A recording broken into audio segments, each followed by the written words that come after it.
Hey guys, Jay-Sensei here again. This is going to be what if Morgan Blackhand trained David Martinez. The story begins about 4 years before David dies to the hands of Adam Smasher, so when he's about 14 years old.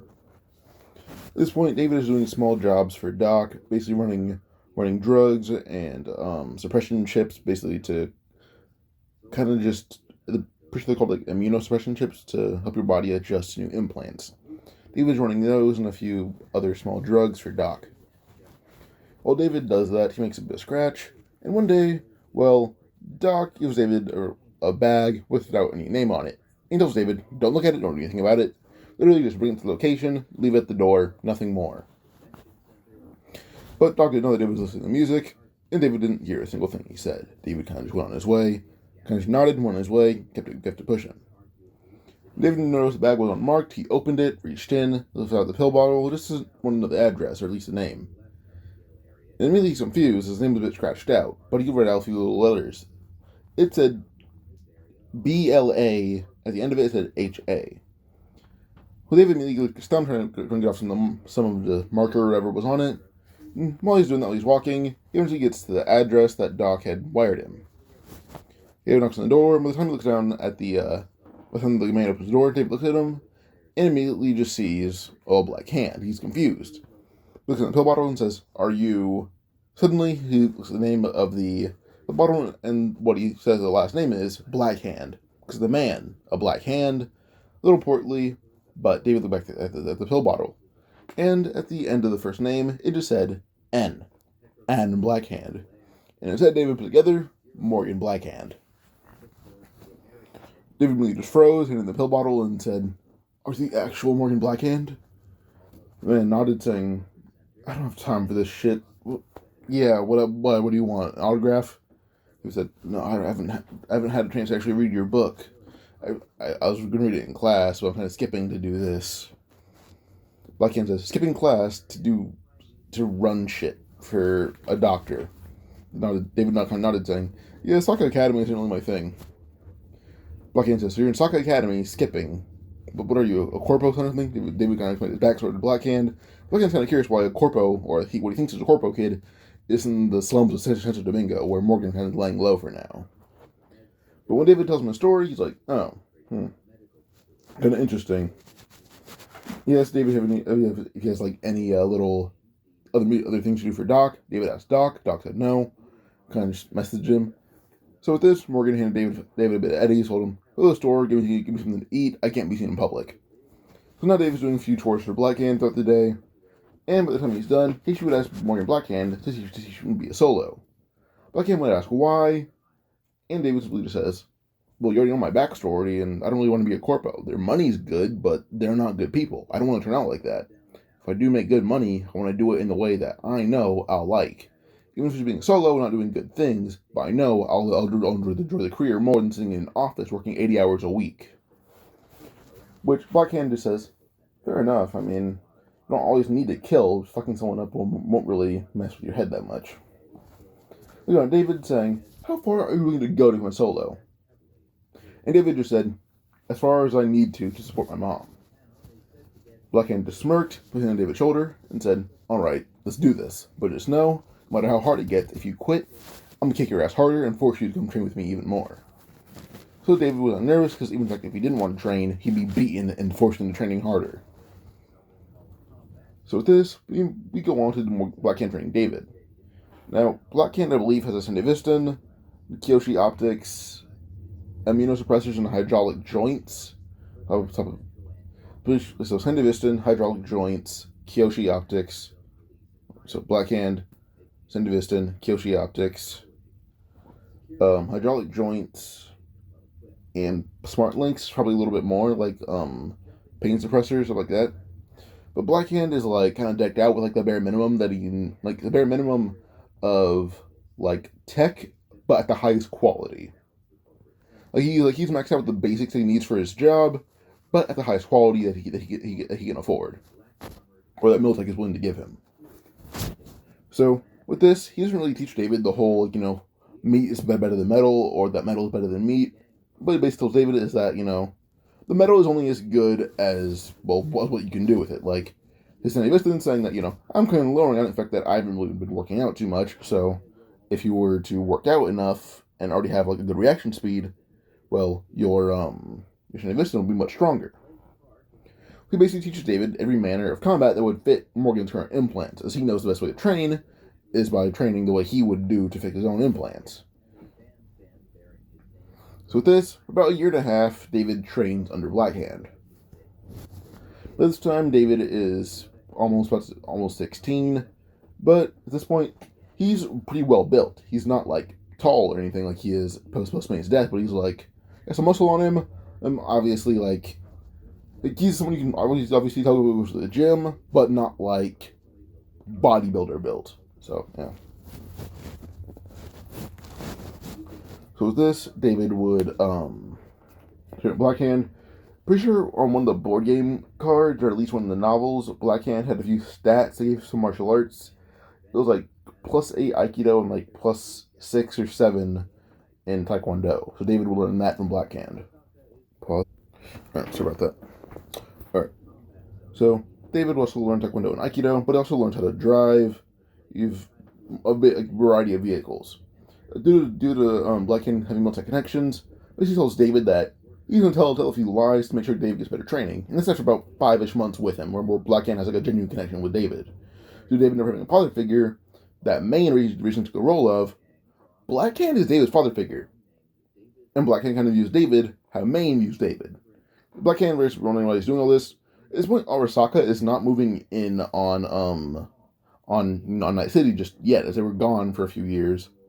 So during the vacancy, Militech, Zetatech, all of them are kind of the ones who are here. But Blackhand doesn't have any jobs that are important, as Militech can take on Zetatech by themselves right now. They don't really need Blackhand. He's just laying low for now. But Blackhand basically tells like David, like, I'm gonna tell you lies just to get you some better training gear, all that. He's able to reach out to a few guys in Militech, telling them like, hey, I need some training chips, like like high tech net running stuff. So, like, what do you need that? You're like, been out of shape a little bit. You want some net running chips? Build up my own ice. Like, why don't you just have us pay for it? You're like, no, I want to train. After training, he's able to get gun chips, hand-to-hand combat chips, basically every kind of chips that David would need for training. He forces David to go through them. They actually train through simulations in real time with Blackhand. Like, first he'll go through the chip, tell him Blackhand what he saw. Or if Blackhand already knows what's in it, but he wants to make sure David won't lie to him about it. But he's the chip, and then Blackhand will run the actual simulation in real time with him and David only. Or just paying a few gonks to shoot at David while David, with not like real bullets, but like something. After like a year and a half, David's basically a trained solo. Like, he could probably doesn't have like much chrome. He has basic Kyoshi optics and I would say Kyoshi optics and Gorilla Fists paid for by Blackhand. And when his mom was questioning him, he was like, Doc basically gave me these for good work. And his mom's like, alright, don't get carried away with tech. Or chrome, it's not that great. It's not good for you. So yeah. And assuming David lives in he's in Santo Domingo, because Capitan El Capitan says oh yeah, he's a Santo kid just like me. So presuming David's in Santo Domingo, that's basically assuming all the 8 buildings are the same, at least in terms of layout of their apartments. David's apartment complex has a gym where David's probably going to train every day. Pause. Okay, sorry about that. Okay, so once Morgan Blackhand's gone, Arasaka is moving back to Night City. Meltech needs to get their stuff ready. Blackhand's back in shape, all of that. Portly Bill kind of just went back, kind of just flat into a 6-pack. And David, being a built kid, Morgan's like, you can keep all the chips I gave you. Just make sure you go over them once every 2-ish weeks. Just keep your stuff fresh. David would also go be able to buy a few combat BDs from Doc, or just any other BD seller or peddler around. Make sure that David is able to make sure his brain can adapt to combat scenarios. But he also just stick by the philosophy that your metal is no better than what your meat is. It's basically so Blackhand, when you have a philosophy on chrome, he just obviously keeps it to a bare minimum. What he needs at the bare minimum, but the highest quality. So quality over quantity, basically. Well, Smasher is, metal is better than meat. And David's philosophy is, your metal is only as good as your meat. Basically, if you're only as good as, you you ever have amateur boxing skills, well, your gorilla fist won't make you a pro boxer. You have to make sure your skill can keep up with your chrome. That's basically what he's going at. So now David doesn't have his hands on his Eviston at all, but he wants to get his hands on it at some point. But we go on to David when he's at Arstock Academy when he's 17, where we see the anime pick up. This point he's in Arstock Academy, actually the top student, like he's basically the number one student in the entire academy. The fact that with Blackhand, he's trained a lot under not just combat, but general intelligence. As if you want to be solo, you can't just be street smart, you have to be smart overall. Like V has an intelligence category that you have to work on as well to make sure he's a competent net runner, but also a competent fighter. If we're to compare David's stats right now, he'd basically have I would say overall entirely at about 12. 12 everything, maybe a little bit above in reflexes at about 13 or 14. His lowest would probably be his cool, probably about 10. But everything like his body, his technical and intelligence, all about 12. Then his reflexes and cool being the higher and lowest. So, but Arstock Academy, where he has that one bully who tries to beat him up for not being for not being an elite. He just tried to use his Kung Fu chip, only for David to grab him by the fist and just throw it to the side, telling him that he's faced guys with better Kung Fu chips. As David doesn't really have a Aikido or Taekwondo chip in, but he's basically mastered every single move on his chip. So pretty quick movements, he's basically able to pretty easily incapacitate his classmate with pretty swift attacks that aren't going to leave marks, but his classmate is just so sensitive that he wouldn't notice that these aren't hard strikes. So when he tries to tell the headmaster, there are a few security cameras doing it, but when he tries to tell the headmaster, there aren't really any marks on him. They would just kind of kick him across the jaw so fast that the red mark didn't even really arrive or appear. So the headmaster thinks that they're trying to make David get in trouble, even though that David did beat him up. It just didn't leave any marks, or at least long-lasting marks. But eventually he goes home. His mom and him are talking. They're on a drive. And his mom is actually applauding him for being one of the top students at Arstock Academy. And she just talked about how, she knows that he's been doing small, odd jobs. He does do small, odd jobs for 6'3" and Valentinos. Valentinos because, David being Latino, they let him in as long as he doesn't think of himself as a member of the gang. He'll do odd jobs like petty theft, stuff like that. He'll do small gigs. Same for 6th Street, where not because he's Latino, but because he's a resident of Santo Domingo, and he's a respectable kid. Plus, he has a pretty good rep of just he'll get you what you need and efficiently. So yeah. Plus, we see in 6th Street that they do hold shooting competitions, which David has joined in on. Not because he's a veteran, just more the fact that he's good at handling weapons, which he does show off pretty well. But we keep going, and we go on to David and his mom being in a car crash. Or at least being caught in crossfire of a shootout, then car crash. And his mom still does die. When David sees this in Eviston, he still does get it implanted on himself, but he's definitely much more capable of holding it. But when he does go to school and his bully to try to fight him again, David pretty quickly uses it in Eviston, and doesn't really just use it to beat up his classmate, he uses it to just walk away. But he would take all their wallets and all their money. So, yeah. Now once David walks the streets, before leaving his school, he does tell the headmaster he's dropping out, and the headmaster's like, why? He's like, my mom died, and I can't really afford to go to school here anymore, so, yeah. Plus, I'm too young to access my mom's bank account, I don't have the money myself. The headmaster's like, oh, I see, it was not having you here. We actually, he tells David, because you're the number one student here, and all the teachers actually like you, you're a pleasure having class, we can just send you the homework online, you can do it there, you can get the credit here without actually having to attend, we like you that much.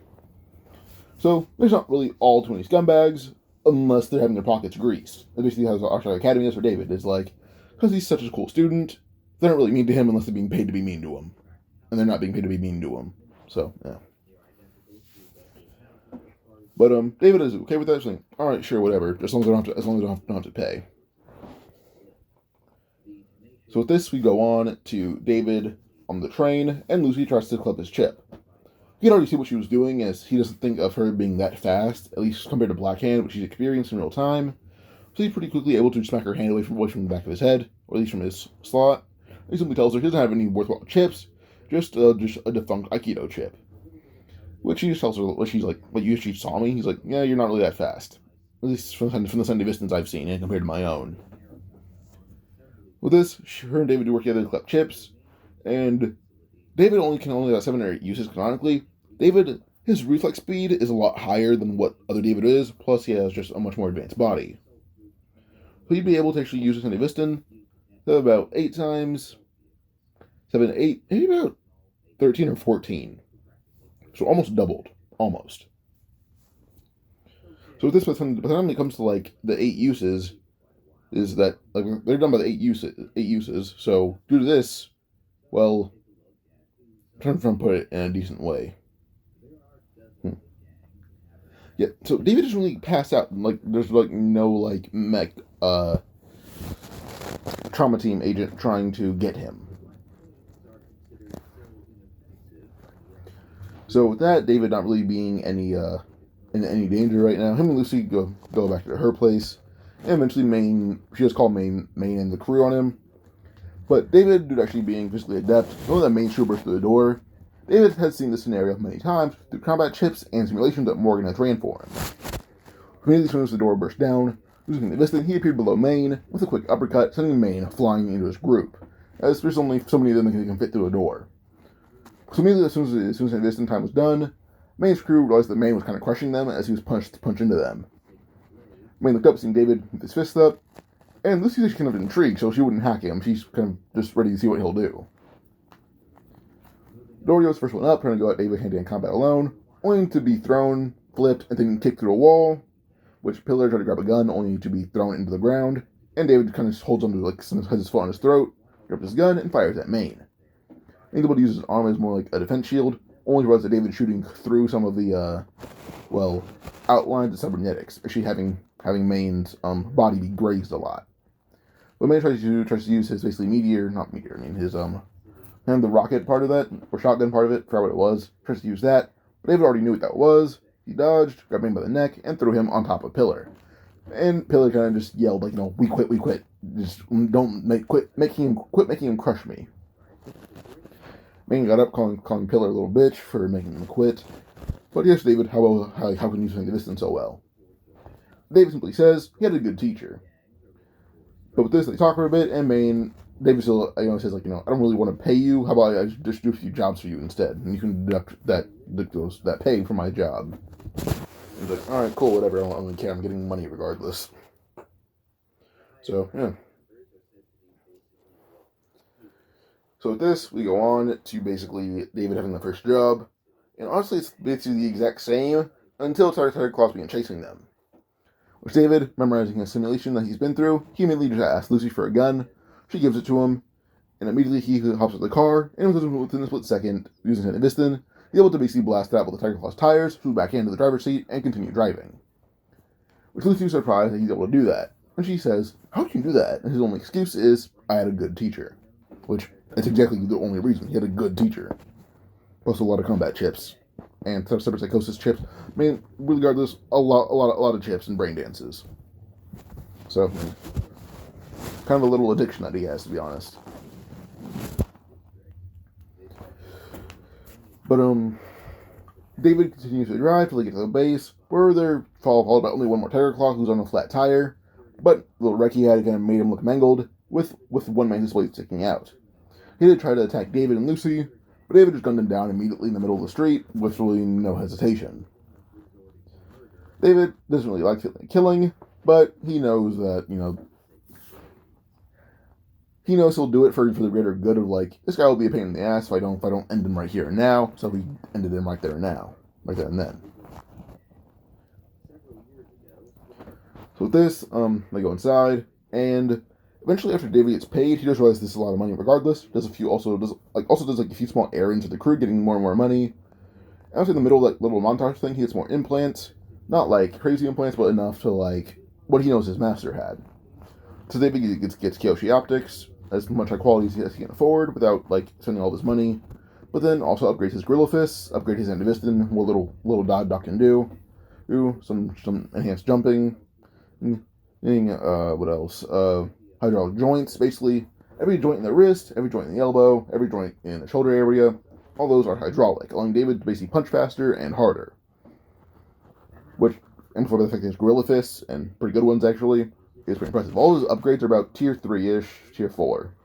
I would go tier 3 to, tier 3 plus plus. Only thing about that is his tier 4 Yoshi Optics, and then his tier 5 plus Militech Apogee Senivistin.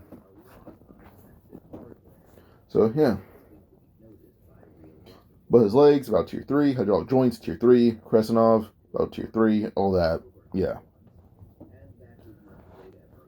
Now, David did about the fight ring, not long but he was there. And he actually goes back there from time to time, winning a few fights to just make more and more money. Which also how he forwards to keep upgrading his tech. By the end of the montage, all of his tech is about tier... Pause. Okay. So all David's tech at this point is about tierish 4 plus. Senivistin maxed out. So that shows how powerful he is already with maxed out Senivistin. But also, I would say his timing on Senivistin is actually better than Smasher, if not, at bare minimum, equal. Because his body can keep up with Senivistin. In fact, he actually boosted it beyond what it needs to do. Everything else is probably about, if you want to use a stat wheel or a stat section like we have with V, the character area, his reflexes, basically as high as it can go, probably about a 20 in reflexes. Everything else about 15-ish, which is still pretty good. But also there's time to the main still being a good teacher to him. His father figure is still Blackhand, but with Main it's more like an older brother figure this time. So with this, he's a bit more open with Main about other subjects started from my idol. He's more oh, you're a cool guy to be around. But he does tell Main about his teacher being Blackhand, and Main's oh, what's that guy look like? Chromed up, right? David tells him what about Smasher, not Smasher, what Blackhand looks like. Main's surprised. And he tells Main what his philosophy is, that the philosophy that he was allowed to develop under Blackhand with a little warning saying, your metal's only as good as you make it. So Main hears about this, he's oh, so Main kind of has a little bit of an ideological change of I could have gotten better and added more chrome depending on what I was best at over time. Which I realized that David's so good at Senivistin, he trained his reflexes and his body extensively, point where Senivistin more an extension of David than an actual weapon. Actually did make Main go back to having a bit of actual flesh. What little body that he could revert back to flesh, he did so he could train it. Then he'll upgrade it over time. Now, he did keep his hands the same, stuff like that, but when it comes to his nerves, a lot of them are not nerves, but it comes his legs, fixed. They're not as high tech. Same for one thing he kept kind of the same are his arms. That's about it. Other than that, his tech is downgraded, if not removed. So yeah. But also all the scratch David's been saving up, plus him and Lucy still actually being really good friends, plus David being friendly with everyone said Rebecca or Pillar. Actually suggests we need to hang out that isn't in public. That they end up suggesting what about a house? And at least the house that David has post Main's death, where he becomes the head of the crew. They buy that as a gang hangout. David decides to actually live there because he doesn't want to live in the same place where his mom had died. He wants to live somewhere where he feels his mom would have loved, and that's this place. So this, David kind of is allowed to have the main bedroom where he sleeps there. Obviously, they kind of give it as his room. But also, Lucy sleeps in there with him and Lucy being roommates, but also everyone kind of being weird. They want to mess with David. They end up all crowding around him in his bed to mess with him.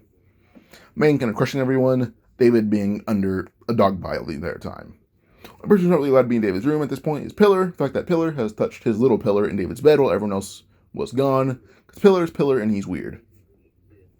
So, yeah. But eventually we go on to the little Cyber Psycho thing, where, Pillar is, bleh. He's killed. When it comes to that, in fact, I don't think he'd be killed. In fact, David knows what Cyber Cycles look like. He's a lot of brain dances. So, this fact, he's actually able to point out the Cyber Cycles symptoms until simply tells Pillar. If he's a Cyber Cycle, he has serious chrome. Back the hell up. Pillar's alright, you're serious, I'll back up a little bit, but I'm still going to be me. So this was actually Pillar having about greater distance, and the Cyber Psycho needing to have a much more exaggerated movements to hit Pillar, or at least shoot him. It's not time for David to actually react and shove the Cyber Psycho into the oil drum that it was pissing into. Pillar ended up having like one of his eyes basically shot apart, like part portion of his face, but he's not dead. He's just bleeding a lot. When Rebecca seeing this would jump at on top of like the cargo container, and her guns down into the oil drum, meaning basically lighting up the Cyber Psycho. Maine does the same thing with his wrists, with his wrist bombs, and then David, everyone else kind of just pulls out pistols to me and laying into the oil drum as well. When them are done, police had arrived, but they all kind of just split almost instantly. David kind of grabbing Rebecca, Lucy, and Pillar because they're the slowest ones. So they grabbed those three, escaped, and then they all went back to the hangout. Well, Pillar didn't. Rebecca and Lucy took in, probably not Rebecca. No, probably not Lucy, but probably Rebecca and David took him to come to Doc. His eye fixed up a little bit, getting much higher quality Kyoshi implant with Rebecca and David pitching in to get him a really good one. But David telling him, I'll pitch in only if you leave Lucy alone. And Pillar's like, all right, fine, you got it. So yeah, I'm back at the hangout. They're all kind of chilling, and eventually we go on to more and more jobs, such as the Jimmy Kurosaki one.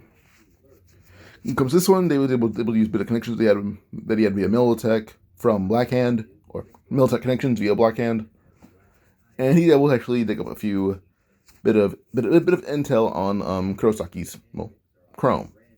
And he basically realized, Kurosaki being a high-profile guy like he has Chrome or rumoredly as Chrome, to help him see a full 360.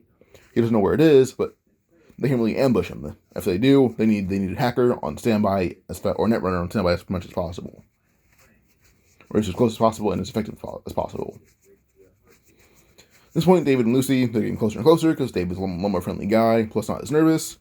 So Lucy and him are already as open as they are towards like the end of the series before either of them before David dies.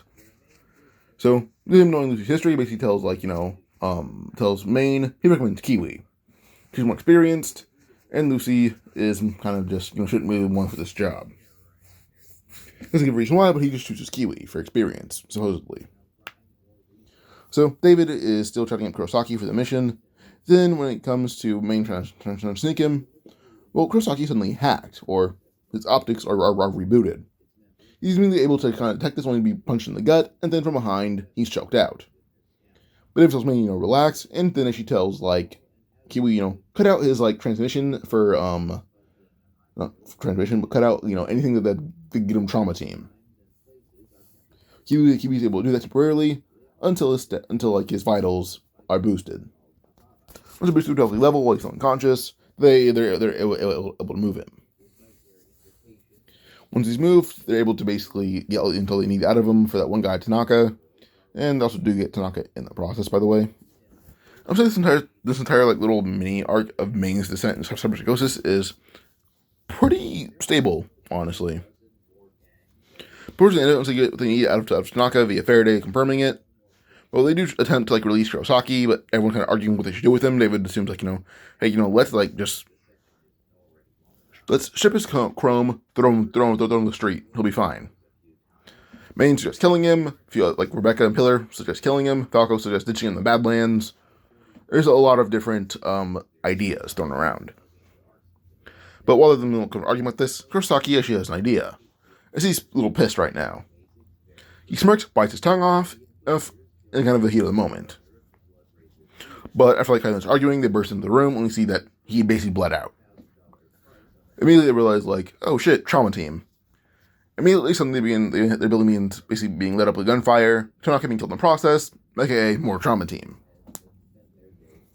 So while the trauma team lighting the building, probably including his attack as well, immediately David is able to pull out, grab one of Rebecca's guns, use an Vista, and basically blow apart a lot of the trauma team members' heads. But he's able to kill them all, as fast as you can, and he can hold them off. Maine joins him, and him and Maine have their so-called final stand.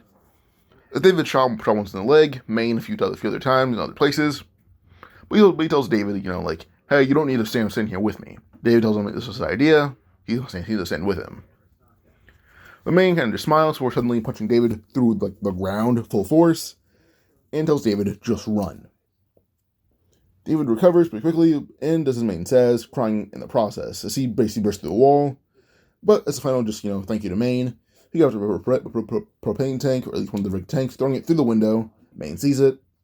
Ford pulling out a grenade, pulling the pin, throwing it at the tank, and then, well, boom. The entire upper floor of the building is gone, with more red tanks being put out through it. So all the red tanks sometimes go blow off and basically destroy the entire trauma team, including Maine, who didn't go to Cyber Psycho. He just went out honorably. David cried as he made his way to the car, and everyone tells him, that was a noble thing to do. At dark, David gets fixed up, and then we move on to the 1 year time skip. David's now the head of Maine's crew, now the David Martinez crew. But this time, there's really only one member who's not in it, and that is Maine. So, yeah. At this point, David, being head of the crew, no longer deals with Faraday because of Arasaka. Back he's able to use his much more expanded connections to actually get back in touch with Blackhand and convince him to more or less, give him some deals with Militech. With Lucy, she doesn't really leave at this point because she's like, all right, we're not really as embedded with Arasaka, we're actually more embedded with Militech. I can get with that. She doesn't agree to do some net running stuff when it comes to directly dealing with Militech, but smaller gigs she'll net run. She's more on reserve instead of not being in the gang at all. She's like, I'll do small things for certain missions. Other than that, I don't really want to be involved. So yeah. So the original mission that Faraday has for them, he does try to get them to do it, but David actually has a new idea. He has one of his quote unquote handlers. They're called that, even though they don't really do anything with David. The fact that he's a decent guy. He actually asks him, what would I get for capturing someone like Faraday? Really, he's told, you get a lot of money for it. In fact, if you can get him info, get us the info that he has, we'll pay you probably about as good as one of Blackhand's checks. David immediately has an idea, telling Lucy and Kiwi, all of them, everyone in the gang his plan. And immediately, once he tells them about the pay stub, they're like, all right, we'll do it.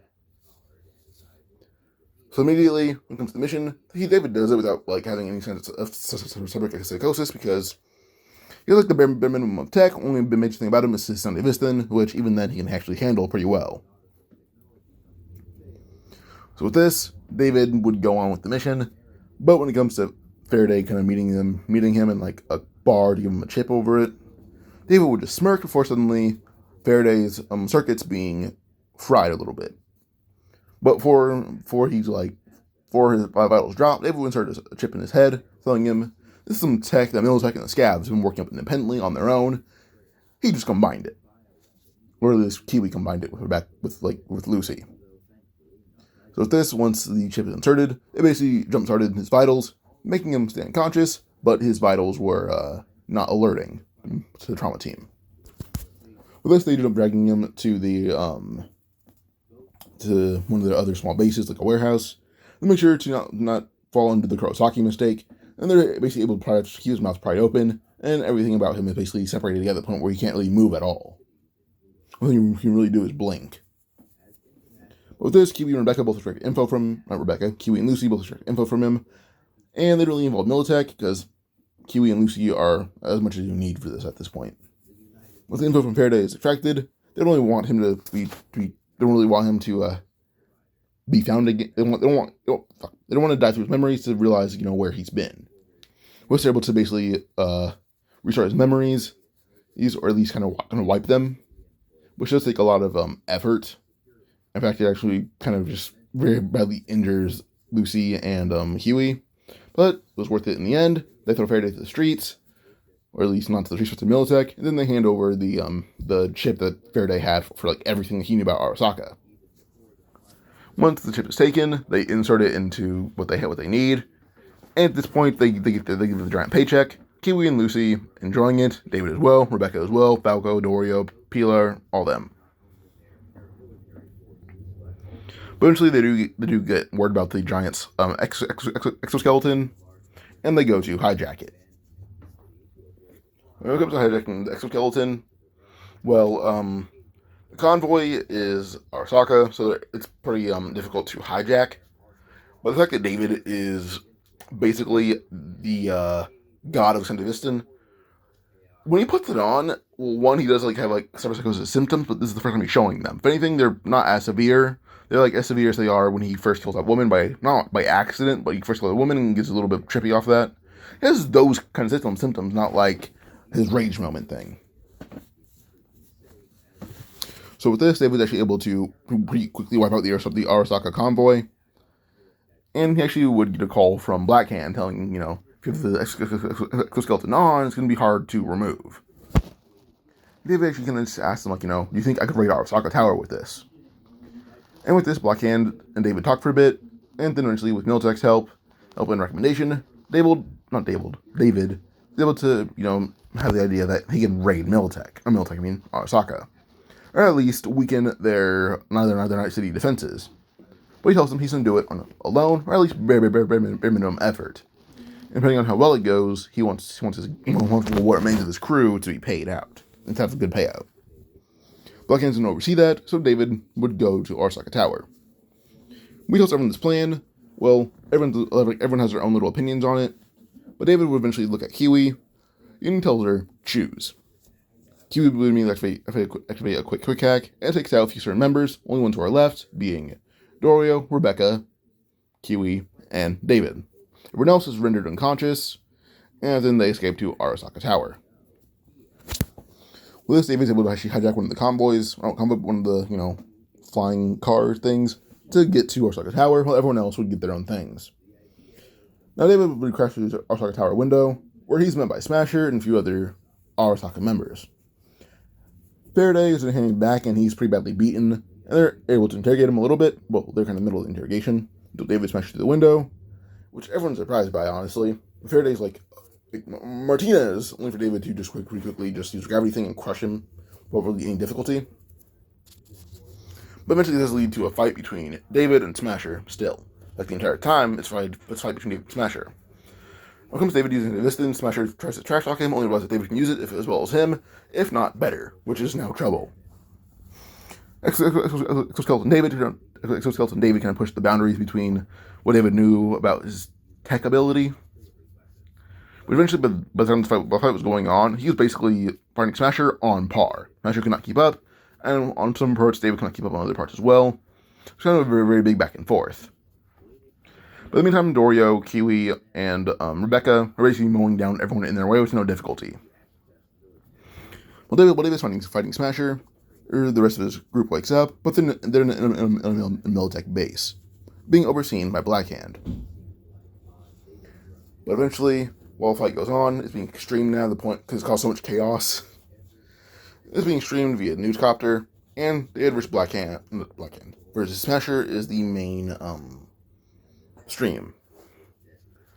But eventually David would go all out with the gravity, and being pushed down on Smasher, grabbing his gun and basically mowing into him. But eventually, more and more stock of samurai arrived, cutting apart David's exoskeleton, including those like possibly Takamura or Oda, which David could possibly pretty easily beat them at this point. He's able to disconnect from the exoskeleton, going back to his base state where he's no longer experiencing symptoms of cyberpsychosis. We just show off that he's basically demonic in his base form alone, because now he has full control over his mind and body. By the time it goes on to the final fight being David and Smasher and David are both pretty weakened, David's mind and nervous system being kind of fried, and then Smasher's body being shredded by his own weapon. While David and Smasher are fighting, it's David basically wielding a katana, Smasher wielding his assault rifle, or not assault rifle, but LMG. I would say that the time the fight's over, it's more of a draw, the fact that David has more severe injuries from being in the exoskeleton and then having to disconnect mid-battle. Eventually the fight does end with David basically shoving a katana through Smasher's brain, and then Smasher basically firing one final shot that obliterated half of David's head. So, it was a draw, but in the end, both of them died. I would say, though, if it came down to them being all out, David not having to disconnect mid-battle, not being ambushed by Saka ninjas, he would have won that fight, extreme diff. In fact, because he disconnected, he was a draw. But Dorio, Kiwi, and Dario, Kiwi, and Rebecca, they all escape in time with Militech help. Because Smasher ordered it. Not Smasher, Blackhand ordered it. And David, being a member of his crew, to actually die. The rest of his crew got a pretty big payout. But it comes to the moon, Rebecca and Kiwi, being Lucy's closest friend at this point, and she takes them to the moon, and they all see David with them. As the money that they got from Militech on David's request was more money than they ever thought they would see in their lives.